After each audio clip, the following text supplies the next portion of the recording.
Time now for sports on 104.7 The Cave. Here's Ned Reynolds. Mike the Intern, Ned Reynolds. We're in the studio. It's opening day. Everyone should be taking the day off. Ned, where are you drinking today?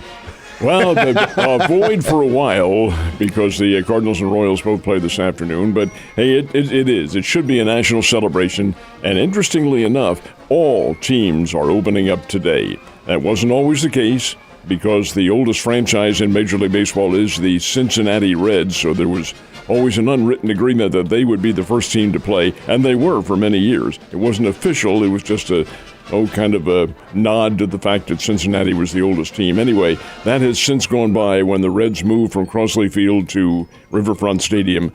That tradition diminished, but the Reds are almost always at home, and they are today. They play the Pittsburgh Pirates, always at home on opening day. But so are the Cardinals and the Royals, and, hey, it is a very, very big deal. So, Cardinals, Royals. Let's start with the Cardinals first. Who's the starter? Miles Mikolas is going to get this start in the absence of Adam Wainwright, who had been penciled in as the starter, but he has a muscle injury brought about by training in the weight room during the World Baseball Classic, so he's out probably for the better part of a month. Miles Mikolas, who was 12-13 last year, but just signed a new 2-year contract. He's going to get the start. That's for the Cardinals. For the Toronto Blue Jays, and this is the first time ever that the Cardinals have opened up in interleague play, Toronto's going to send a big kid to the mound, and he is big, to say the very least. His name is Alek Manoah. He is of Cuban descent, but he played his college baseball at West Virginia, of all places, in the Big 12 Conference. And he's pretty good. He is also pretty big. He is 6'7", 285 pounds, and this guy can bring it. He was third in the Cy Young Award voting last year in the American League, had 16 wins for the Blue Jays. He'll be a load to handle for the Cardinals. So is Mikolas against Manoah. Neither is likely to go the distance because this is the first game of the season, but it should be fun. Now, over in Kansas City, the Royals are entertaining the Minnesota Twins. The Royals are going to send Zach Greinke to the hill. He's an original Royal back in 2004, and he's now back with the Royals. He wasn't very good last year, but neither were the Royals. He had a 4-9 record, and Zach still can bring it at age 39 years, and he'll do well. At Zach Greinke, I should say, going for the Royals, Pablo Lopez will pitch for the Minnesota Twins, and this will be his first assignment with the Twins. During the winter, Lopez came over to Minnesota from the Miami Marlins in a trade for Zach Ariz, who is a very fine player. That's a great trade. Lopez 10-10 for a rather mediocre team, the Marlins, last year. Good pitching assignment up in Kansas City. So this year they were going to look at the pitch clock, and they actually did call some strikes and called some situations with that pitch clock rule.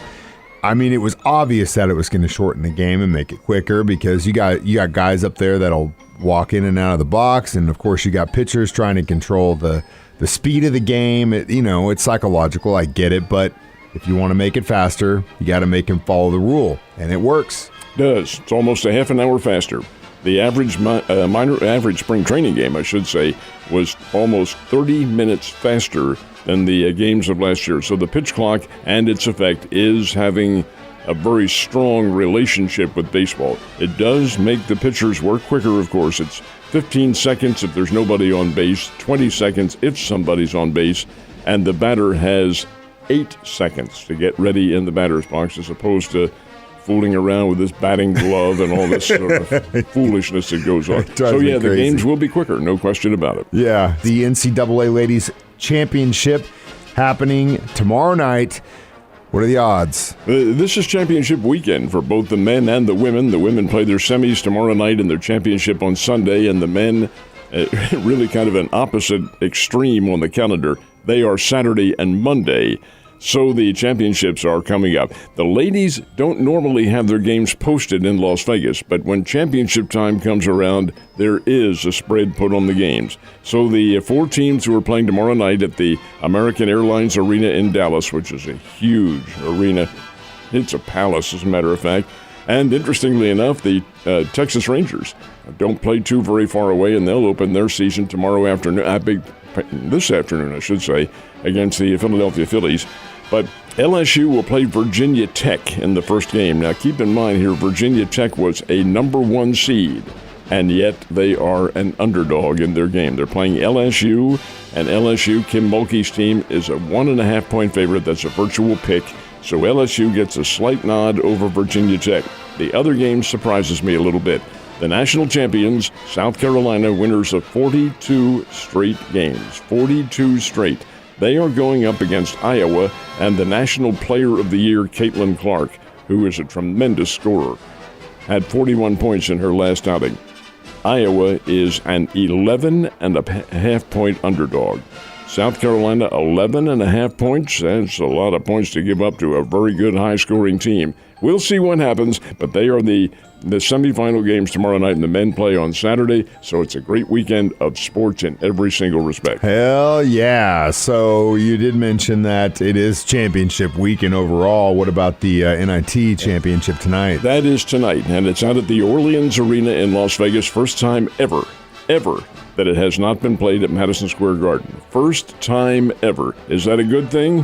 Fans don't seem to think so. They aren't showing up in Vegas. Here's the championship game, and this is a bit of an anomaly. Keep in mind now that the NCAA owns the NIT. Purchased it about, I guess maybe 10, 12, 14 years ago from a private firm. So the NCAA seeds these teams. Somebody wasn't looking very carefully. The championship game matches North Texas against Alabama Birmingham. Wait a minute, aren't they in the same conference? Yeah, they are. They're Conference USA. Well, how many times have they played this year? Well, this will be number 4. Yeah, that's not good seeding at all. Somebody wasn't paying attention. Yeah, that's not good. Especially when you look at how good those teams are. I mean, it's You've just got like 32 teams in this tournament. It'd be like putting Houston and Alabama in the South together. You know that'd be an issue. But when the same conference is pitted against you, now it has happened before. I remember when Kansas played Oklahoma for the national title back in 1988. But hey, it's a rarity. This time, 4th time they played. So what have they done in the other 3 games? Well, in the first ones, Alabama Birmingham won the first 2 during the regular season. Got the conference championship. North Texas won. So game number 4. Who knows what might happen? They're both very equal.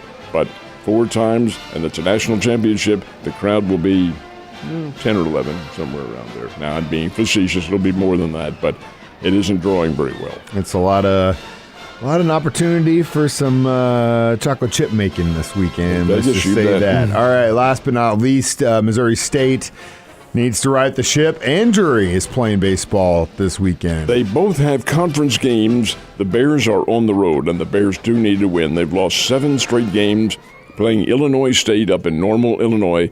The Bears have to get their game back together. They know it. They don't need the media or anybody else to tell you. They know they're better than this, and I hope that they prove it this weekend. Bears and Illinois State, 3 games up in Normal, Illinois.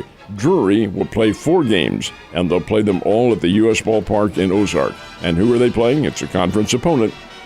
The Southwest Baptist University Bearcats from Bolivar coming down here to play 4 games against Drury.